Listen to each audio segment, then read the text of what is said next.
Yeah, first is I always believe that you need to fail fast. I mean, a lot of folks keep thinking, what to do, what not to do.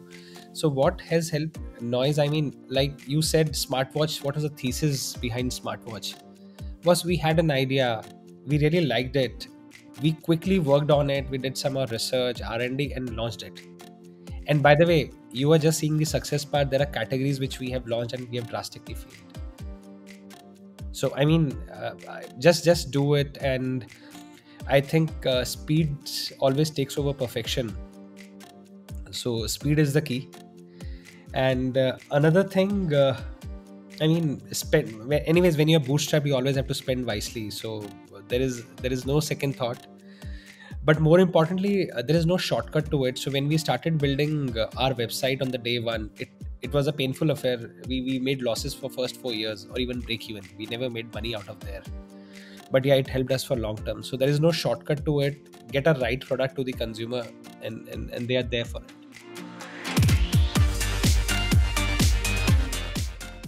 Hi, this is Siddharth Aluwalia. Welcome to the 100x Entrepreneur Podcast. Today, I have someone with me who has broken the norm, who has built India's first 1000 crore revenue D2C bootstrapped brand. Welcome Amit Khatri to 100x Entrepreneur Podcast. Brothers Amit and Gaurav Khatri founded Noise, a company that sold smartphone covers and accessories back in 2014. However, in 2018, the brand made a pivot and started selling smartwatches and wireless earbuds, competing with some of the biggest and best global players in the market. Today, it has become one of the biggest players in the Indian smartwatch segment. Amit, welcome to the podcast. Hi, Siddharth. Thank you for having me here, and thank you for the lovely introduction you had. Amit, would love to understand your background first before we dive into the noise journey. Which cities did you grow up in? What is your background of your parents? Where did you study? So Siddharth, I come from a very middle class family. I grew up in a small town called Bikaner, and none of my family's extended families are into business. So father is an ex banker, and grew up there. Did schooling from Rajasthan. Dad was in bank, so he got posted to Kanpur, Uttar Pradesh. Did my graduation out of there. So till when I was in Rajasthan, the only career choice which I was forced to have was doctor or engineer. तो सब लोग चाहते थे आप doctor बनो engineer बनो but that I realized quite early on that was not my cup of tea. Honestly, moving to Kanpur helped us broadening up our horizon to see what are the new professional streams we can have on there. I mean, there are a lot of career opportunities you can pursue, just not medical or engineering. I did graduation out of there where I did it from stats and maths. I was good at subjects which were easy to learn. I mean, I could not never mug up things where social studies, biology, I used to hate actually. So, and then I did my post graduation in management from NEFT Hyderabad. Spent 2 years there, and then I started my first stint in a manufacturing setup called Orient Craft Limited. I worked there for 3.5 years. Worked with brands like international. It was an international export house, so used to work with brands like H&M, Zara, Gap, all these Gucci, Prada, all these international brands you name of. Worked in product development, supply chain team. Realized, I mean, worked on quality products with them. That's how my stint with looking at international brands and towards quality product started from there. I realized then on that the kind of problem I'm solving here, it is problem for most of the brands across the globe. I started my first business in 2007, where I ran it for 6 7 years. We were again product development partners for these brands, Zara, Gap.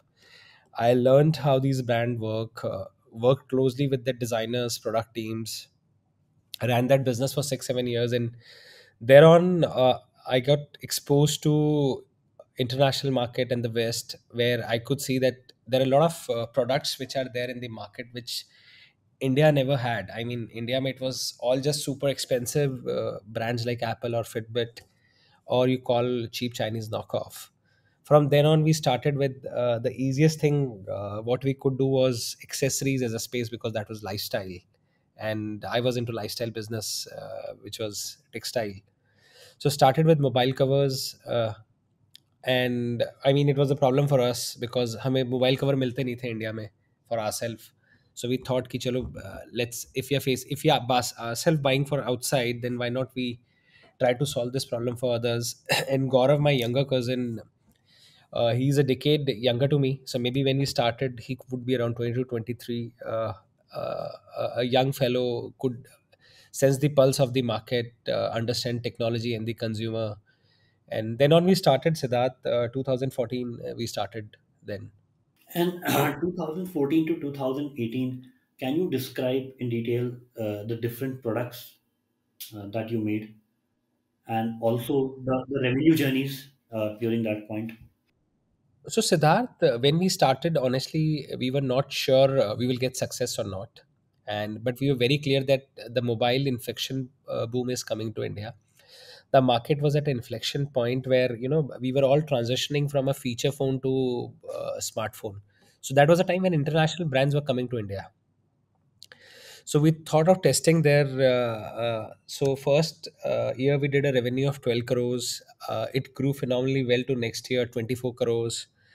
Third year we were close to 24 crores again. We were very stagnant in revenue. I mean, we didn't grow because the ASPs were dropping, but the market was growing, by the way. And we grew next year to 42 crores. And then on, we realized that Amit, me and Gaurav were chatting that, yeah, we need to move on to products which are more technical, because we need to move on to higher ASPs, because you can't keep on selling a 500 rupees product, because we were selling through our website.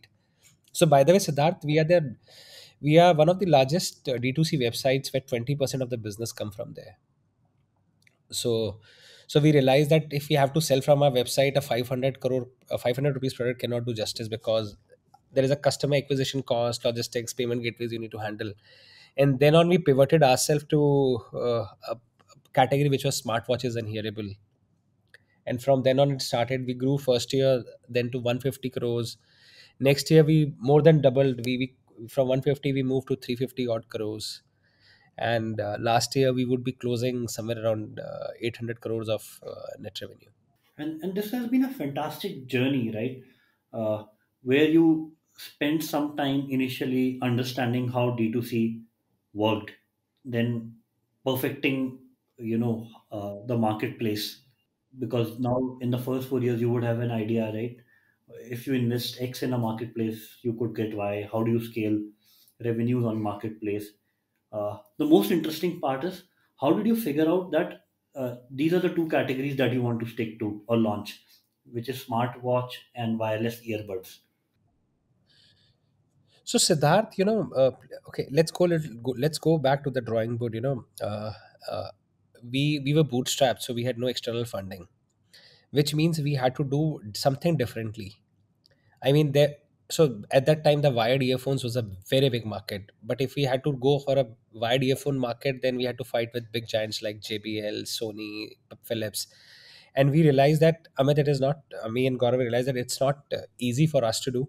And if we go it, it's, what do you call it? It's red ocean. You will get volumes, but there gonna be no profits there. So from there on, the hunger was there here to get a differentiated offering. And fortunately, we were a little bit into fitness, so we wanted a smartwatch for ourselves. And we realized कि यार लेने के लिए सिर्फ Fitbit है India में, और दूसरा ऑप्शन नहीं है. And I, by the way, I got my first Fitbit, a refurb Fitbit from a US market. Like, this is a problem, let's solve for people around. And that's how we started with the smartwatches and hearable as a space. And initially, you mentioned that this the first year that you launched, the revenue jumped from 45 crores to 150 crores. So it was half smartwatches contribution and half earbuds, or how was it, if you remember? No, I think at that time, smartwatches were way early on, so we were way ahead of the market. So there were no business coming from the marketplace side, so we used to do it from our website particularly. And Truly Wireless was the business which took momentum thereon. Got it. So, and you had mentioned, right? So The revenue share always has been 20% your website, 20% offline, and 60% marketplaces. This year we have, no, from early on, from the daytime we started, 20-25% is the revenue from which comes from our website. So why website? First of all, we need to look at it, Siddharth. Website really gives us a leeway to talk to the consumer first, to engage with them, to own them, and more importantly, to offer a product to them what we think is right and what they feel is right. When we work with marketplaces, they drive what to sell. Their KPI is not to build a brand. The KPI is to do GMV for them, or get a consumer for the brand. So that's why we always built our website. And off lately, we started offline business this year onwards in 2022, what you call. And from now on, from 2% of overall business, it is close to 20% of our overall revenue.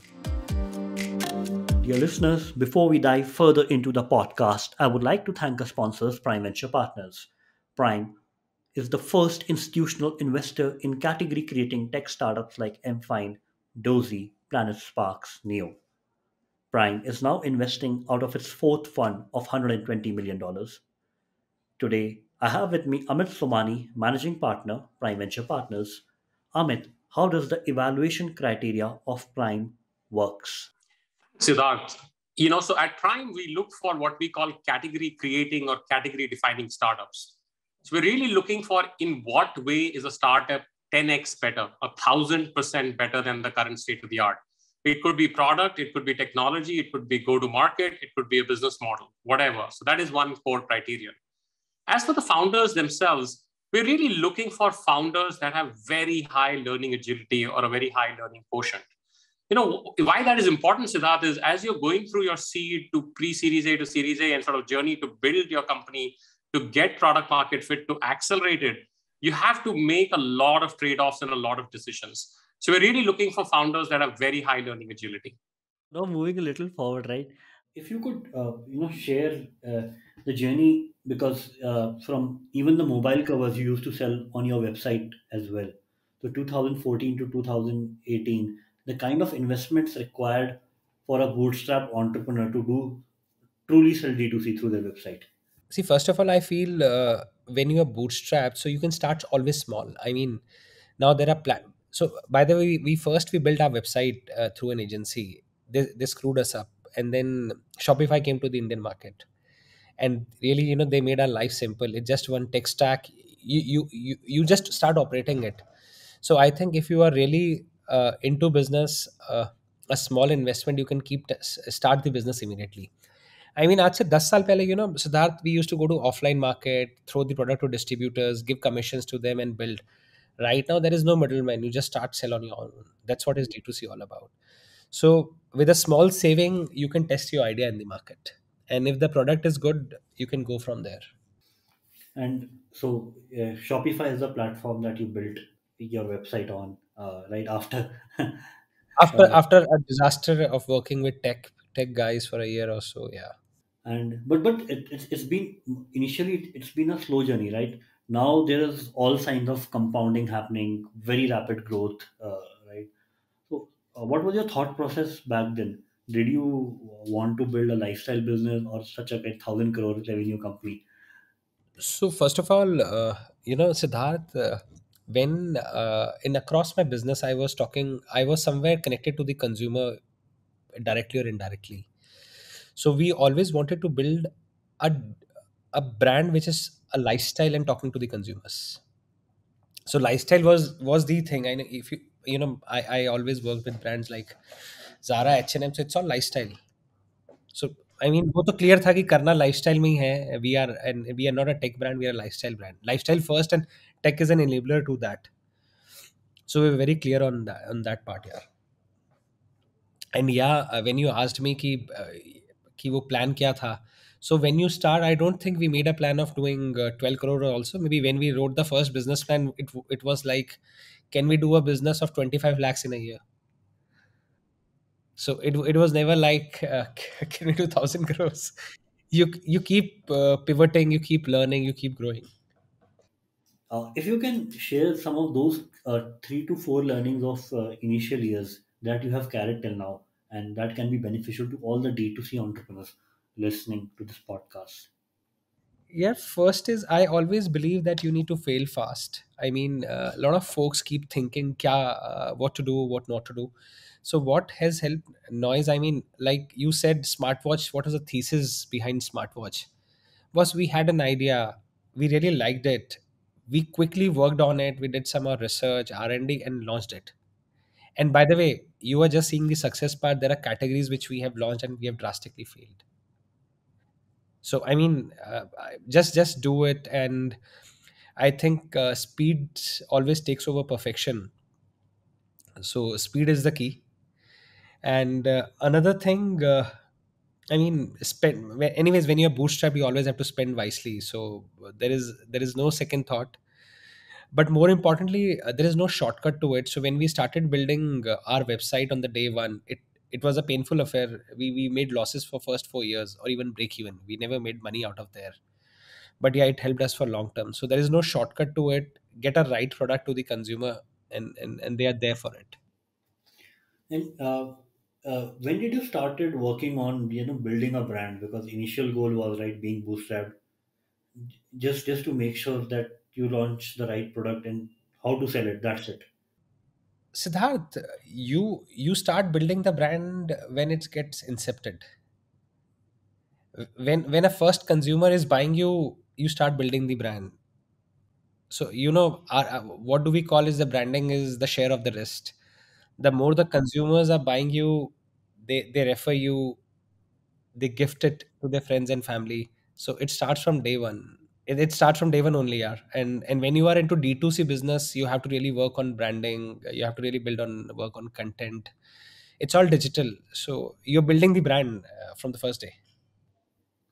And electronics is a difficult category because right till now, let's say till 2018, you were at the intersection of what you understood earlier, which is lifestyle businesses built out of textile, and you married it with demand happening in the explosion of mobile devices in India.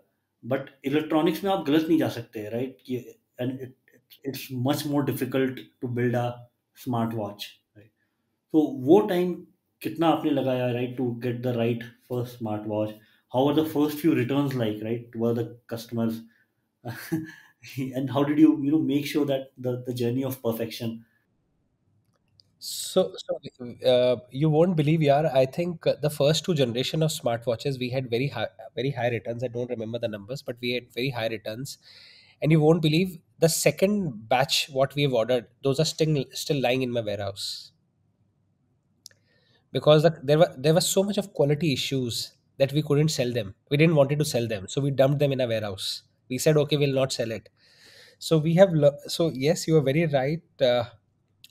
Electronics is a super technical category. It's just not design. It's hardware, it's software, it's performance, it's data accuracy, it's mobile app. There are 5 6 components to it.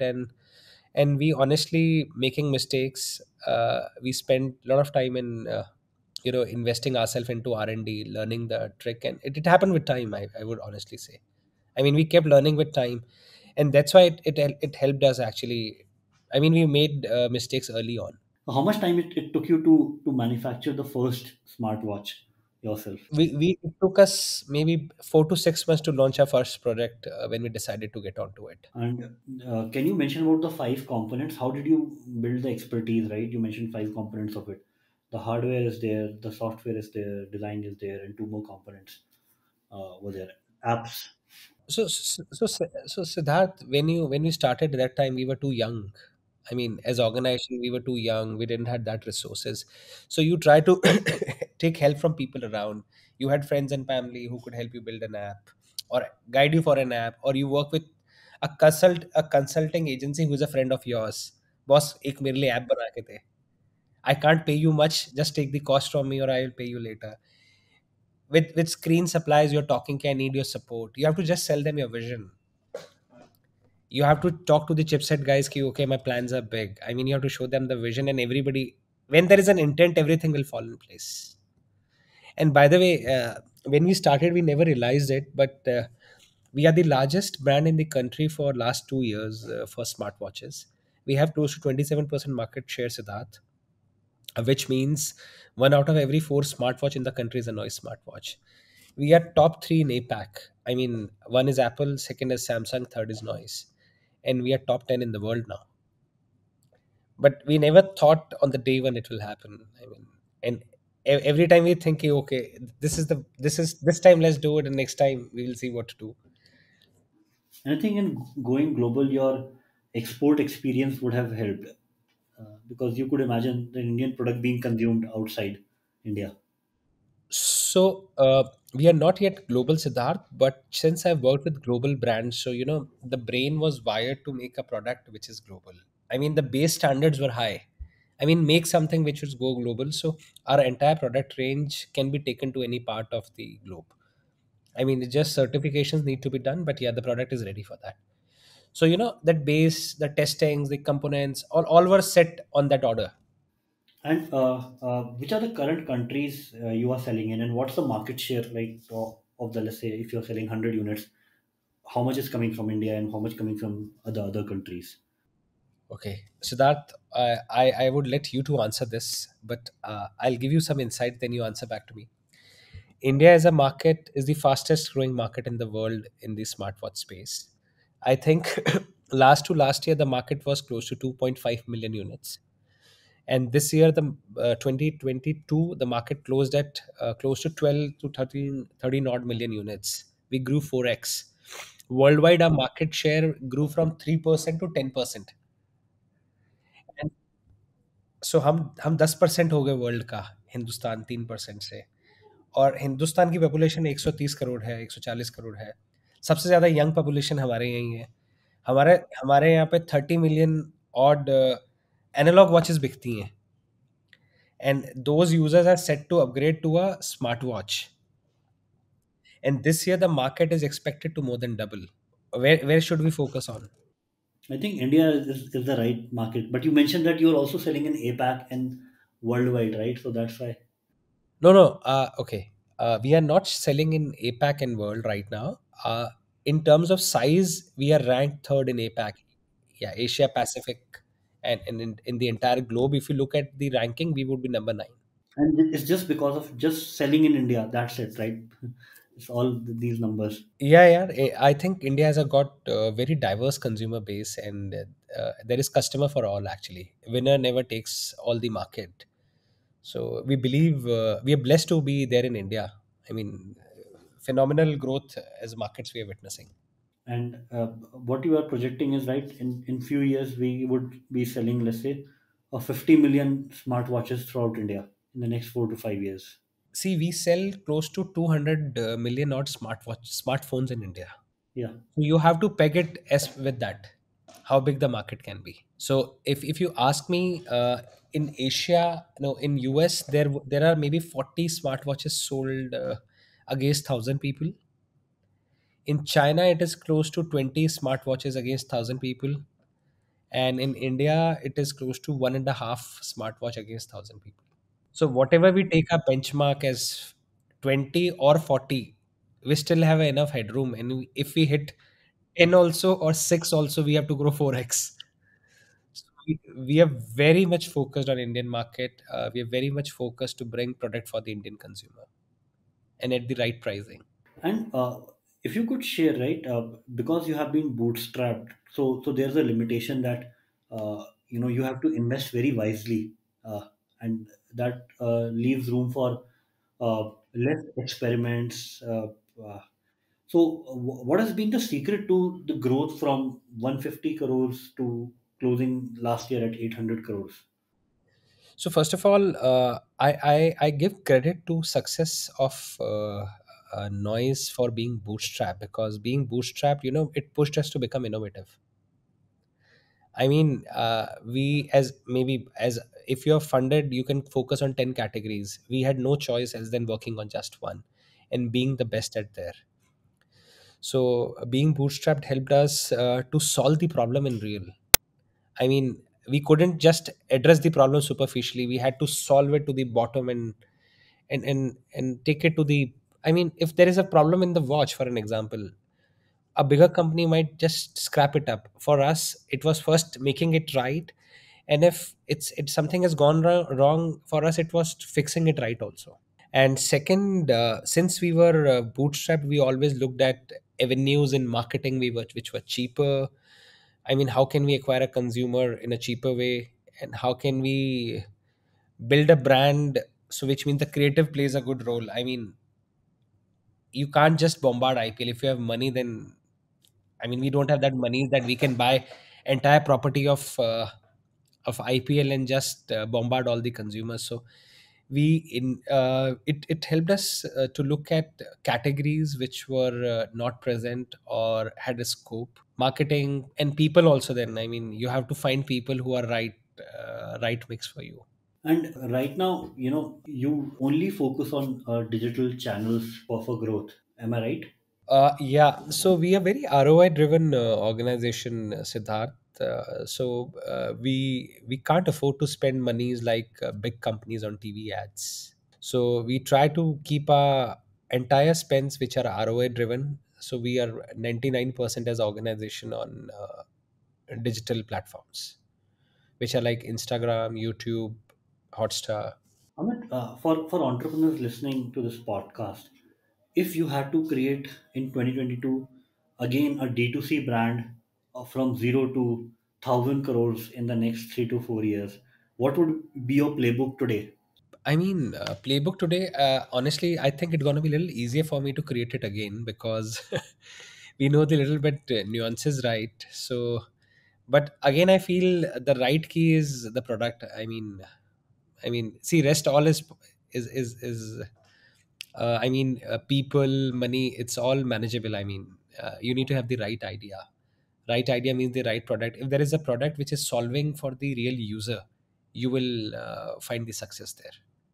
But there are other elements to it also, like distribution, marketing, right? How do you build those functions right? I mean, it all happens. Okay, the base is product. If you have the right product, if your idea is great, the customers will come to you. Please understand. Nowadays, let's talk about distribution. If you have a great product, Amazon and Flipkart are more than willing to invest with you in building that. You just need to have a great idea. I mean, let's say if I make a watch which doesn't solve a purpose for the consumer, who will take it up? I can keep bombarding consumer by ads to buy it, but it would not be success. Why we got successful? Because we realized there is a pain. We spoke to consumers, and then we launched the first product, and then we got a success there. So if I mean, the product is the key, so that no second thought, and then you will build on from there. And today, if you can share, right, the number of products or SKUs that Noise has. So Siddharth, as said before, as organization, we always wanted to be lean. So lean in terms, which means people, resources, and products also. So uh, we had to create a good product. So and every product takes a lot of energy to create. I mean, you need to deploy a lot of manpower and dedication, focus to build it. So as organization, we never worked on spray and pray approach. So if you look at the market landscape, there are brands who have more than 200 products, and they keep launching it. So they expect कि यार 10 में से दो तो successful होंगे. For us, it was never the case. We always had very less products, and we wanted to make them hero. So if you ask me, we don't have more than 30 odd products across our portfolio, which gives the revenue to us. And there's a very high focus on quality because earlier India made electronic brands were sold because they were cheap. They were not sold because uh, they had the best quality. If people wanted best quality, they had to either go to Apple or in Android, the next best to Samsung. So Siddharth, so during my last stint where I was working with these brands, so all brands like Zara and all, these were all mid premium brands. They were not expensive, and they were not the cheapest. I mean, I beg your pardon if I say something wrong. That time, the cheapest in India was Big Bazaar. So I realized कि यार customers are in India. Customers are waiting to buy from Zara outside. That time Zara was not there, or H&M outside. So and we were ourselves one of them. So we realized that there is customer for everywhere. India is a very big country, you know. So I mean, there are enough brands who cater to the cheapest. And by the way, cheapest, doing the cheapest product is easiest, because you do most of the time white labeling. And you can't sustain because there is enough of competition. So the bigger the pocket you have, the more the business you can take. So I was wired to work at a base quality level, and then second, we were bootstrapped, so we always had to think innovative in doing some focus set of consumers. हम भीड़ से दूर थे. We never wanted to go in crowd. And how did you solve for manufacturing, right? Third party contract manufacturing is a hard problem to solve for all D2C brands. We honestly made a set of mistakes in the beginning, where we tried to work with manufacturers who were cheaper, but okay, by one learning to all of which you asked me, which is which will come out of it. Everybody asked, we wanted to buy cheaper actually to reduce the bomb cost. So we moved on to manufacturers which were maybe not the best one, but maybe the scale was also too low. But gradually we realized that, customer experience is the key, and we can't give a product which is not performing up to the mark. And then we shifted the entire supply chain to a consumer base, which makes for bigger brands like JBL, Herman, Fitbit. Sorry. So we are produced in these factories because the processes are already set, because they're already making for the global brands. Then how, my next question is, right, then when you are doing such kind of a quality manufacturing, how are you able to keep noise product prices reasonable? That's another challenge. Not a challenge here, Siddharth, because first of all, we try to understand what the consumers are looking for, and then we try to work on the bomb. And honestly speaking, if you ask me, when the product is right and the sales are high and the customer returns are low, you're automatically, the cost gets amortized with the higher cost. I'll give you an example. We launched a product called Tune Elite. I'm sure somebody might be a user also of it. The procurement was not right. The supply chain team did a mistake there, and I think my customer returns were 40% there. So I mean, I sold 200,000 units, 100,000 came back to me, and that was a disaster for us. And we realized, ki, okay, we stop everything and we fix it. And from then on, we were very clear, ki, this is a no compromise. And if you're comfortable, if you can share with listeners, what are the return rates today for some of your best products? We hover around under 5% return. If you look at a category is close to 8 to 10% of our return, but our returns are under 5%. So ultimately, as you said earlier, the product wins. And recently, you onboarded Tapsi Pannu, Rishabh Pant as brand ambassadors. What was the thinking behind that? Since you had already been frugal, didn't it make sense to just scale digitally uh, without these brand ambassadors? So in every phase of if you look at it, we started engaging with endorsers 2 years back, into 7 8 years journey. So still 6 years we didn't had budgets to invest there. But lately we realized that, when you're growing, you need some kind of trust also on the brand, and these ambassadors really help us building that. But yeah, we were very choosy while picking the people around.